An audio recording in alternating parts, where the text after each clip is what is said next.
We'll start off with a short introduction. My name is Venkat.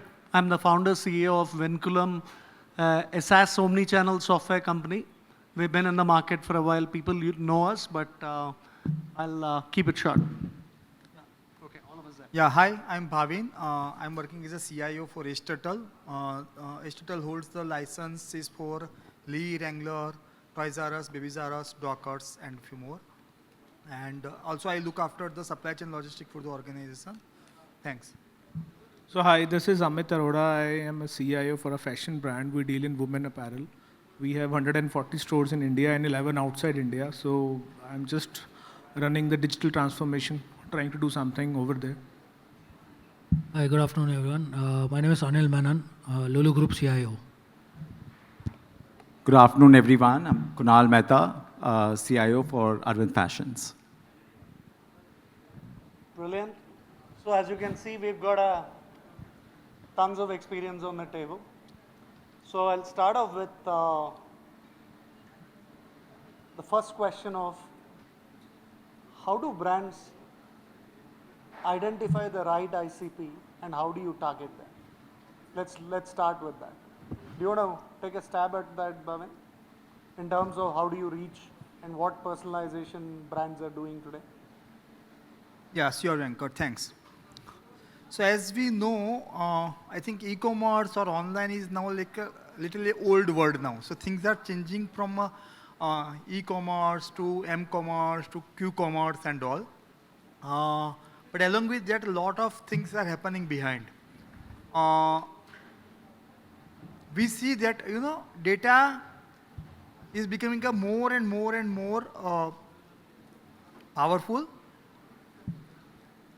Before, when we say user or customer, it was like the person who is logging into a website, okay? Things are now going one step beyond.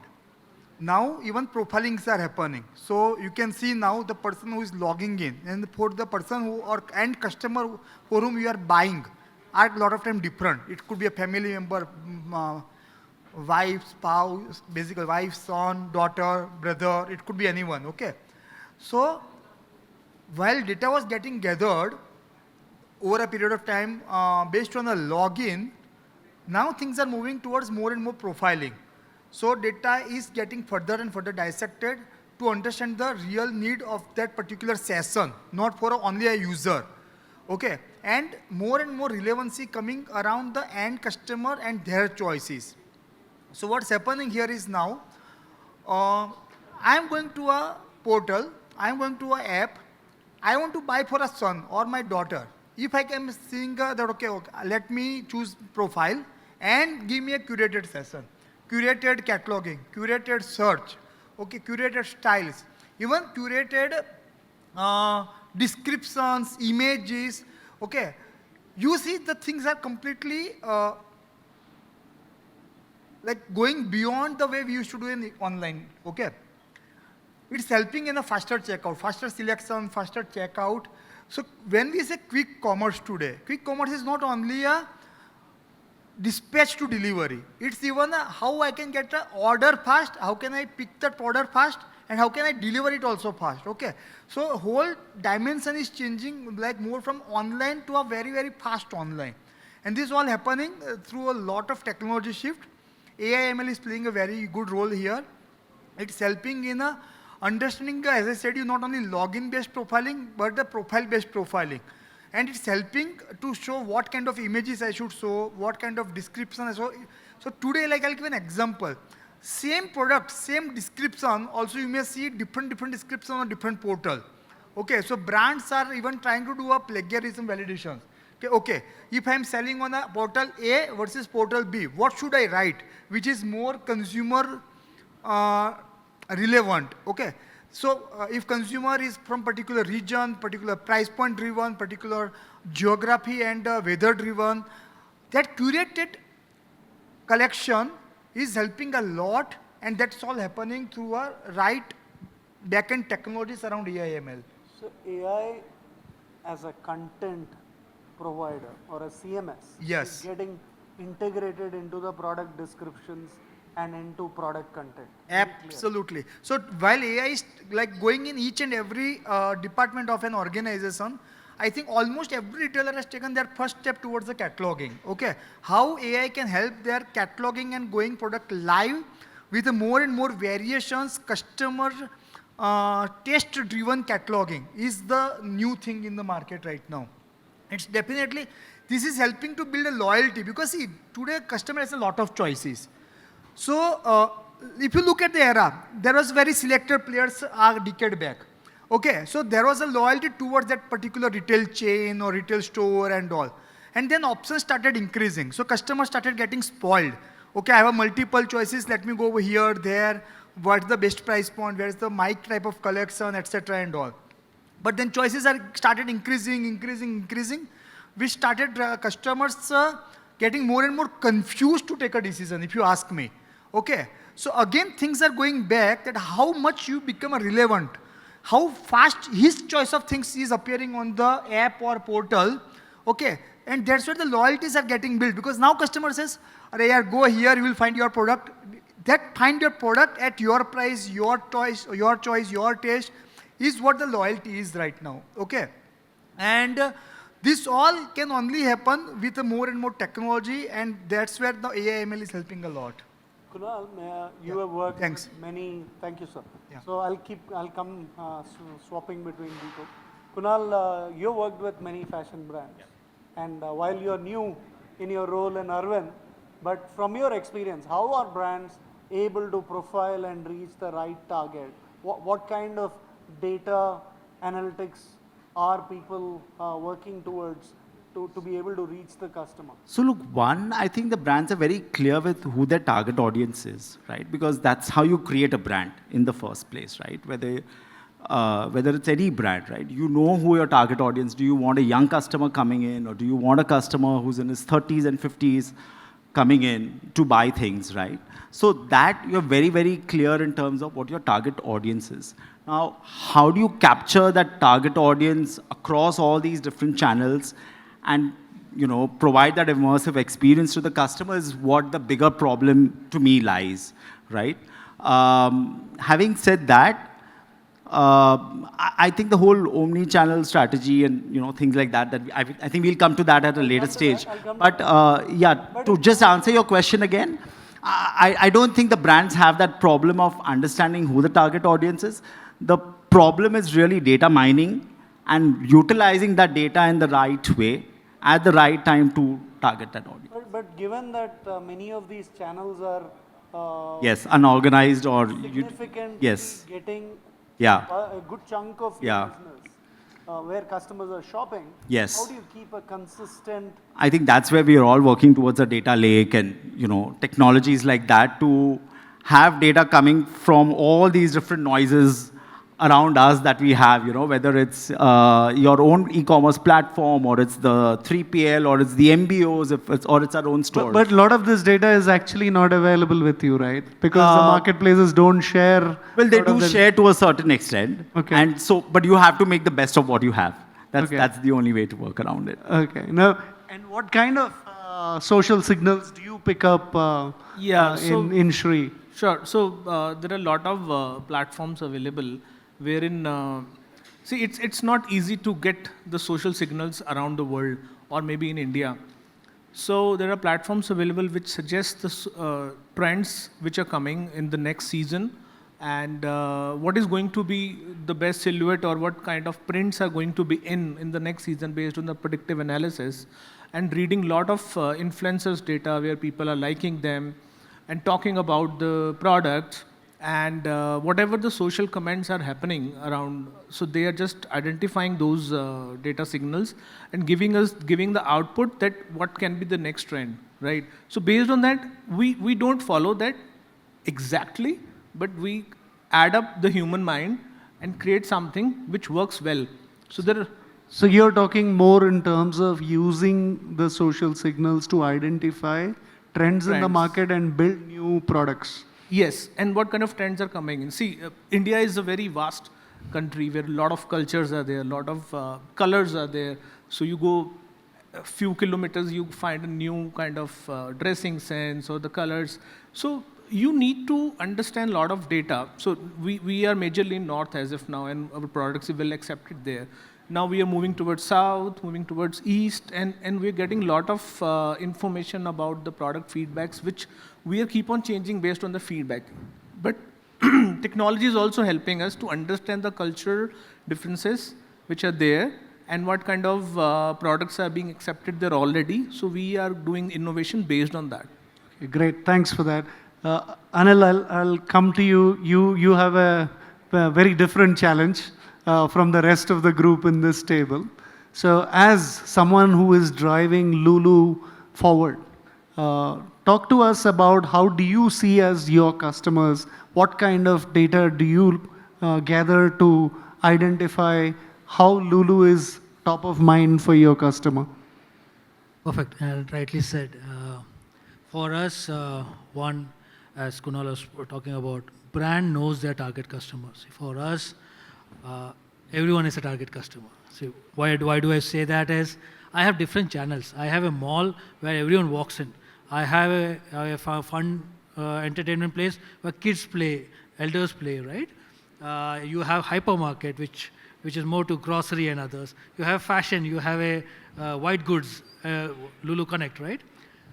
So my profiling can't be just based on one target customer. If you look at this, all these channels have a different target customer for me by itself.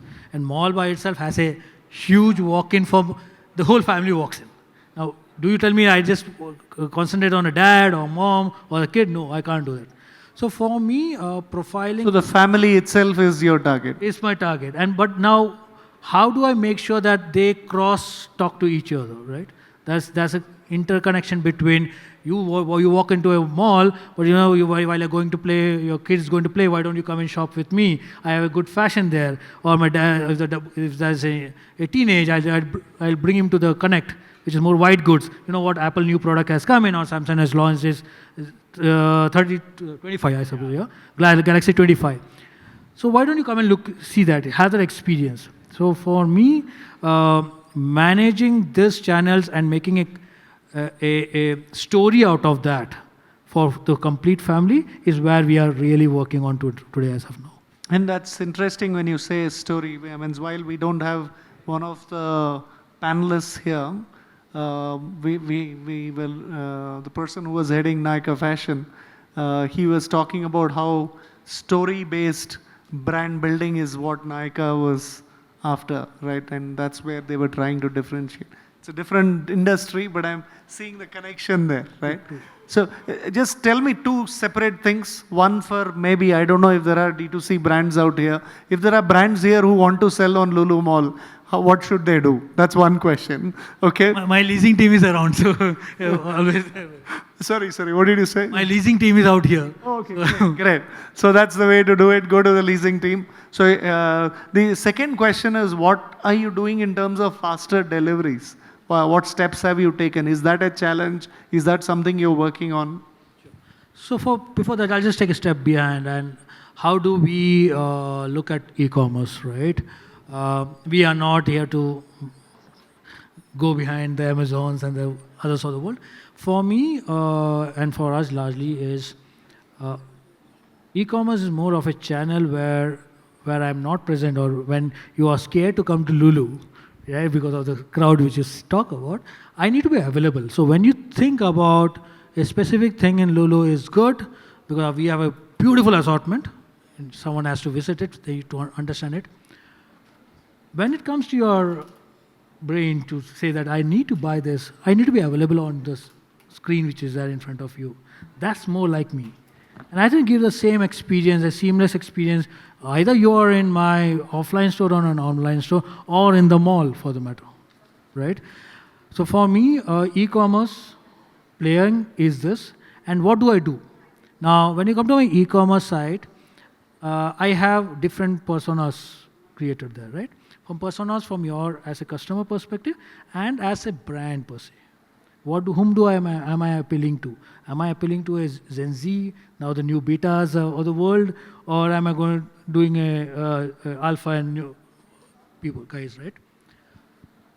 For me, what happens is, basis whom I'm catering to, I have the slots been put across, and also the products. So if you want something is cooking, right, and you want something which is ready-made right there, like an Instamart or a Swiggy kind of thing, I have that services. I also have services which is a fashion. Fashion doesn't need to be in 10 minutes in your house, right? It can take you 24 hours time. It can come there. NCs may differ. Yeah, they may, but if you look at the practical scenarios, the data talks about it. The data talks about it. So largely that's the trend which we follow, and looking at whom we are catering to, our site helps you work around that. So e-commerce for us is more of a extended hand of our offline stores. I still want you all to come to the offline store and shop and have the experience which we put in. So just adding one data on it. So you talked about Gen Z. So right. So as per the study, like 85% of Gen Zs and millennials want faster deliveries. Correct. And 40% of cart abundance are happening because the deliveries are more than 2 days. Cart abundance are happening because of 2 days and more deliveries. I mean day of deliveries, right? Sure. So people are expecting faster, but definitely it is what you're selling is more important. So you're selling a commodity, you're selling a fashion, you're selling core. So fashion, maybe there are core and fashion products, wherein the core can be done, white shirt can be done, but not the print maybe which is in, right? Because people take time to decide. They don't want 30-minute delivery of a printed shirt. They will take 30 minutes to decide, more than that, right? So yeah, it is interesting though. Yeah, Gen Z, how they think, and some of the items are even. If I look at brands who work with us, everybody is trying to see if they can do pan-India deliveries in 4 hours, in 2 hours. And even the big boys like Amazon and Flipkart have launched Amazon Minutes, and they're also into quick commerce. See, look, you can do what you want, you can't ignore it. So it's very clear. Ketan, again, from Kunal, sorry, from a, it's still early, but what do you see? Do you see faster deliveries as an item for fashion? How do you differentiate between high value products and possibly, would you say for high value products are also into quick commerce? What is your thought in that whole piece? We'll come to omni-channel as the next part. So look, improving your overall supply chain and your logistics is a problem everyone needs to solve, right? And constantly being able to deliver the products faster to the customer is always something that any brand is going to look at, right? And it's become a norm now. So you can't ignore it, like you rightly said, right?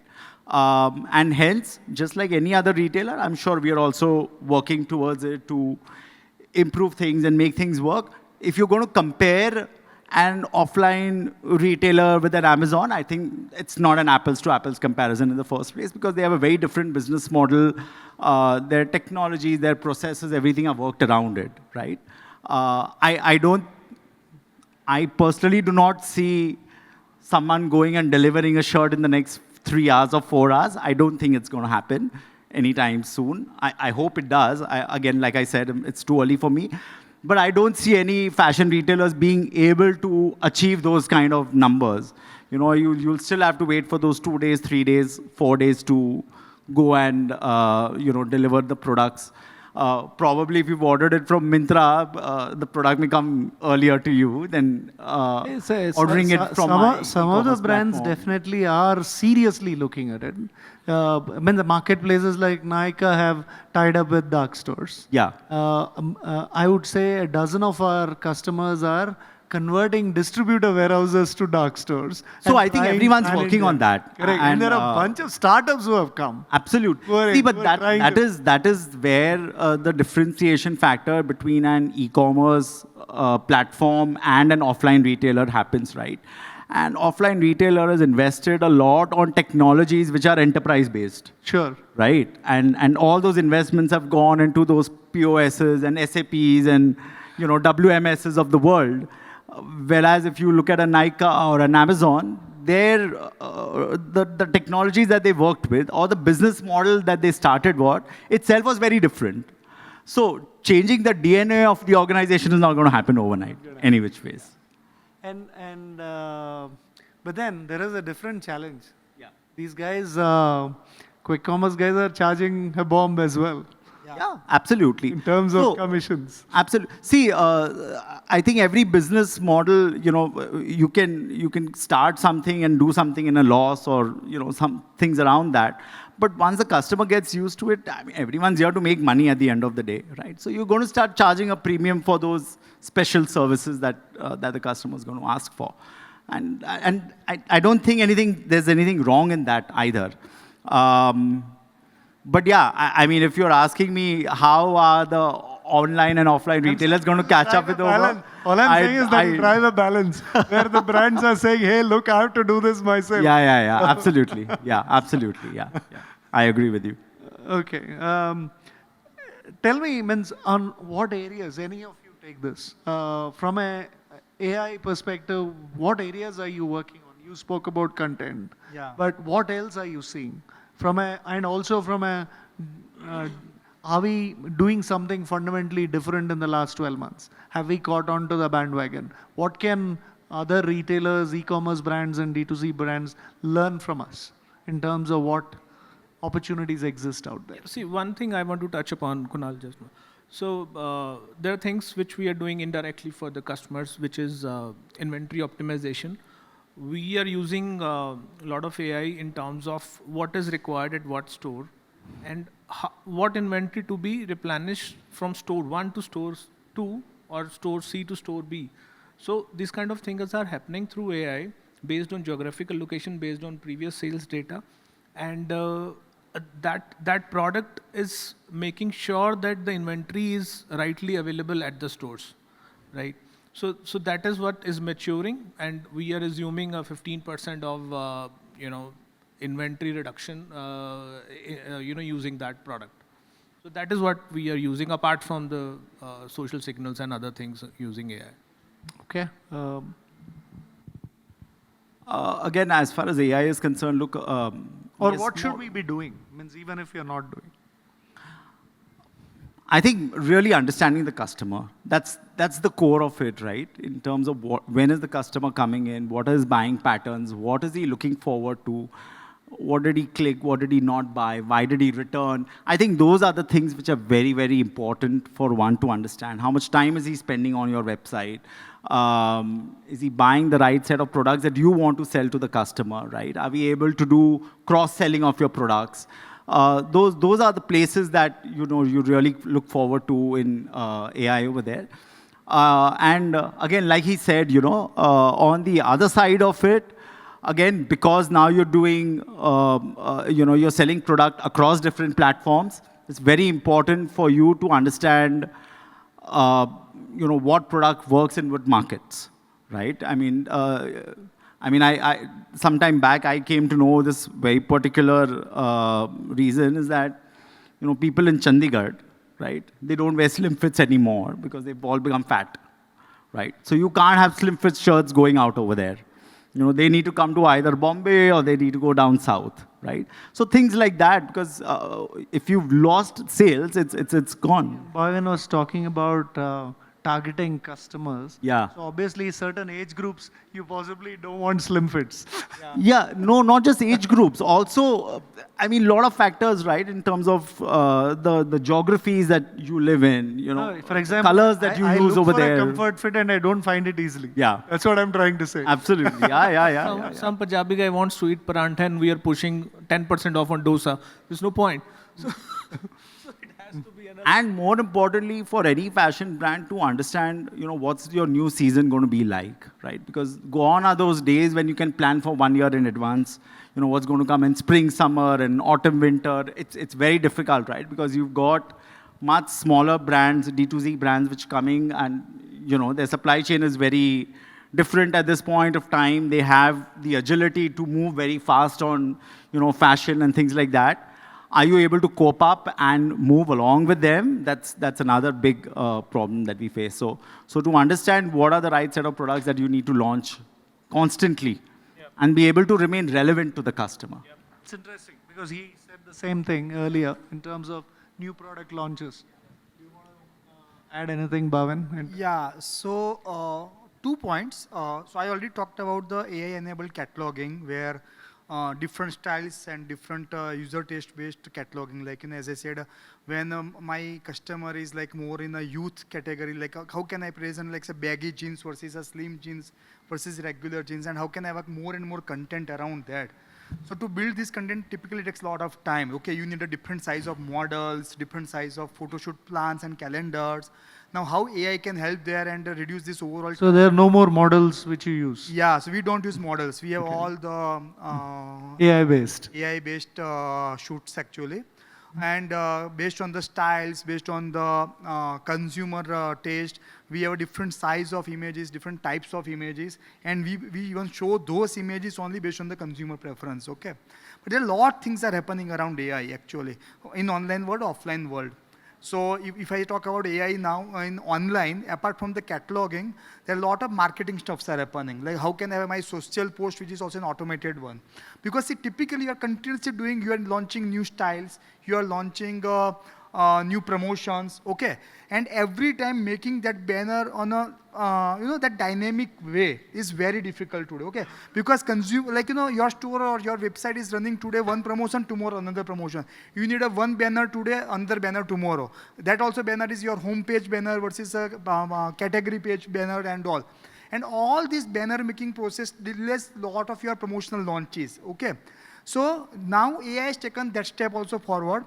Brands have started even making the AI-enabled banners, AI-enabled videos, posting on the social sites on automatic basis. So today I am running on my menswear 30% discount, and I want to show particular styles which are either my fast seller or slow seller, whatever way I want to target. And AI is taking the steps. It's making your banner the way you want to make it. Personalized campaigns based Even personalized banners. The things are moving towards the personalized banners, which used to be a manual, generic banner till date. Now, okay, if I am in certain age group from certain region, I will see this banner also, and other guy in the will see another banner. His choice, his product, his things. Okay. Even the same banner will go and sit in his profile of Facebook, Insta versus my Facebook and my Insta. Okay. So things are changing rapidly around this with the help of AI ML. So that's on an online world, on social world. Offline world also, lots of things are happening, typically through AI ML on a computer vision. So now there are a lot of real-time identification of the customer, their tastes, even as people walk into the store, you possibly know what the customer's purchase behavior is. So clienteling That's something which application. I believe Anil would be doing extensively from the mall perspective. Right? Clienteling From applications the is walk-ins something. and all of that, right? Exactly. That's how he sells his space to the retailers. So see, till some time back, a retail store, typical retail store will only say, okay, these are my footfalls. But then they had to manually work out how much staff entered and how much employee entered or customer entered, okay? Now, even AI is saying, okay, minusing my staff, these are the real footfalls, okay? Because it's able to detect the staff versus customer, okay? Now, one more step ahead, how much courier guys are coming, because a lot of high street stores has a courier guys coming, some delivery guys are coming, okay? You can dissect the information quite So beautifully. AI is helping to pinpoint the right footfalls. Even in that further filtrations are happening, saying that, okay, these are the group of people came together and bought against one invoice, okay? Come back to you, sir. I want Yeah. to ask a couple of questions. Sure, thanks. From a Omni perspective, any good case study that you are seeing, or what do you think is should be there from an omni-channel perspective? And touch about endless aisle if that you feel that as relevant. Yeah, and I want to then ask Anil last question because I know you have a flight to catch. So, look, I think the retailers have now understood what the omni-channel strategy is, right? I think we struggled for it for a long time. But now working with partners such as you, etc., I think there is a clear understanding of what needs to be achieved in each channel. I think there's a very good focus in terms of what numbers you need to achieve, in a store vis-a-vis an online chain vis-a-vis, a marketplace. So that is very clear. You have a fixed set of people within the organization who are responsible for driving these initiatives over there. So I think the retailers have got their act together, to be very honest, and I've seen that with the last 3 retailers that I've worked with. So should omni-channel extend to just company stores, or it can extend to distributors? It's a tough one over there. I think there's a catch over there. You and I both know what those catches are. It's never going to be easy. But yes, I think the franchisees have also come to that understanding that you need to be a part of that story, right? Because if you're not going to be doing, and look, if a sale happens at the store, let's say I book something online and I go to the store to pick it up, right? The store does get Part of the a commission. part of the commission, right? So the franchisees have also realized either I'm going to lose out or I get fresh stock. yeah. And I get some commission. And I get some commissions. And I get a customer walk into my store, which is also a good thing, right? Because They'll buy for all you know, something he'll else. buy something else also. So the mindset, there's been a huge change in the mindset also of all the players, the entire chain which is there within offline, online, all of that. And so, yeah, I think it's moving in the right direction. There's still a long way to go. There's still a lot of experiments that a lot of retailers are doing, which is very good, right? But as far as you're focused in terms of what are the KPIs and what are you trying to achieve by doing that, then that should work beautifully. I think the true omni is yet to achieve. So there are a lot of brands who are multi-channel, but there is no seamless integration between online, offline, distributor you mentioned, even the social media. There are a lot of things which needs to be seamlessly integrated, which I think many are missing, but they're saying omni. They are multi, right? So that real thing needs to be. So that, And just to add up to what you mentioned about the endless aisle, right? I don't think anyone has cracked it as yet, to be very honest. I don't think we see any of the retailers really cracking it well. But yes, the intent is there. So well, let's hope I'm the first guy to do it.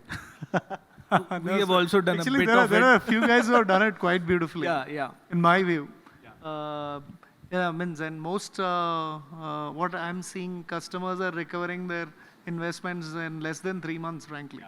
The deployment of endless aisle immediately results in orders which they were previously losing out. Also, it brings a customer stickiness to your own product, right? In terms of fact buying. of life, right? If I walk into a shop, don't find what I want, I'll go to the next shop and buy. No, it's not that there is so Yeah, much. yeah, See, it's not like absolutely, LuLu Mall where I'm going in LuLu Mall itself. So No, but even if you walk into the LuLu Mall, there'll be 2 competitors next to each other, right? And if I'm used to a certain fit, right, I will have that fit in 2-3 different brands. Correct. If I don't get it in X, I'll go and buy it in Y. exactly. So if So you're I'm spoiled for choices today. The sale. Absolutely. So So you We have to have be. seen a 5 to 15% of sales jump at various stores. Exactly. After implementing endless. Absolutely. So sorry, Anil, I didn't come back to you, but anyway, maybe I'll leave all 4 of you to say that what would you like some of the startups to do to help you with your analytics and your data in terms of how you can run your business better so that people can shape their strategies towards what works for the big boys? Okay, now I'll take 2 steps behind, not just 1 step, 2 steps behind. One, you spoke about AI, right? Great. Well, generally, what we try to do is we try to make more use of the data which we have right now. Okay. We have, well, from a human space of it, we have crunched it as much as we could crunch it. But with AI, you can refine the data even further. That's what everyone should be start looking at it, right? Just don't make AI because AI will pull out something from your data and then give it to you to run. We make it more meaningful, yeah, for sure. Secondly, you should actually use AI to walk past the whole supply chain. Just do not do an AI on one part of it and then leave the rest of the blocks untamed from there, right? What happens with that is your AI is not giving or generating that much of elements for you, how much the potential it could have been done if all the blocks would have had the same level of AI running on it. So these are 2 things which I think AI can help, and we've been doing it at some pace or not. and no data has been taken care of. You also have to look at it in a different perspective with a lot of DPDP coming up. How are you going to make sure that how much of this data can be crunched to be made it more meaningful and not cross the line or which so-called fence which people are creating, right? Now coming back to the last one, but from a LuLu mall perspective, right? Or otherwise as well. Yeah. So I think where we are right now, we have come considerably well so far, right? Specifically from LuLu's point of view, right? What we see as future is amalgam of all these channels into a place where when a customer comes and say Anil walks in, Anil can be a part of all these worlds at a go and also be individually being taken care of, right? That's something which we are working on. So as I said, for me, a family walks into the mall. It is not Anil walking into the mall. So I have to make sure that all these family members are taken care of. Plus I have to have my own individual aspects to be taken care of. And as you're saying that, if I have to see something, if it is my goal and my thought process and that's my buying habit or buying trends which I've been seeing in, can I elevate it into the next level by not disturbing the surroundings? That's my biggest challenge. When I say that, what I mean to say is that, I'll give a classic example. I used to work with Starbucks before this. When I used to go to Starbucks, my daughter used to be there with me and she used to have only mango frappuccino, right? Suddenly it became my profile. So whenever I went, whenever I got an SMS, what I got an mango frappuccino. Where they couldn't differentiate me from my daughter. And that's where the whole larger agenda comes into, right? And also make sure that I like Italian coffee beans and all of that. That has to come to my profile. When we started, we said that we bring in a profile. It has to be personalized to the Personalized, individual. but also you have to make sure that your profiling, which is now a larger aspect of your family and friends and others, also has to be taken care of. That's the new next trend, I think. I think our time is up, so if there are questions, we'll take it. Hopefully.